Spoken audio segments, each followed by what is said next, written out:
नमस्कार. आज आपण 2 कच्च्या बटाट्यापासून नाश्ता बनवणार आहोत. त्यासाठी इथे मी मिक्सरच्या भांड्यात 2 कच्चे बटाटे बारीक चिरून घेतले. त्यात अर्धी वाटी पाणी टाकलं आणि थोडं मीठ टाकून बारीक वाटून घेतलं. मिक्सरच्या भांड्यात इथे मी 1 वाटी रवा घेतला, 1 वाटी तांदळाचं पीठ घेतलं आणि ते मिक्सरला पुन्हा एकदा छान फिरवून घेणार आहोत. इथे मी मिक्सरला वाटलेलं मिश्रण एका भांड्यात काढून घेतलं. त्यामध्ये थोडी कोथिंबीर टाकली आणि चवीप्रमाणे मीठ टाकून घेतलं आणि त्यामध्ये आणखीन 1 वाटी पाणी ओतून घेतलेलं आहे.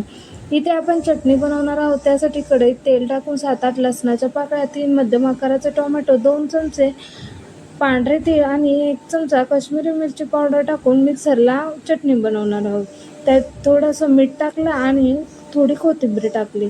इथे चटणीला तडका दिलेला आहे. इथे छान अशी आपली चटणी तयार झालेली आहे. इथे गॅसवर एक तवा गरम करून घेतला आहे. त्याला वरून थोडंसं तेल लावून घेतलं आणि आपले मिश्रण त्यावर मी थोडं ओतून घेतलेलं आहे. इथे तुम्ही पाहू शकता, इथे आपला मस्त असा डोसा तयार झालेला आहे. इथे आपण आणखीन एक डोसा असाच तयार करून घेणार आहोत. इथे आपला छान असा दुसरा डोसा देखील तयार झालेला आहे. अशा प्रकारे आपले डोसे आणि चटणी खाण्यासाठी तयार झालेले आहेत.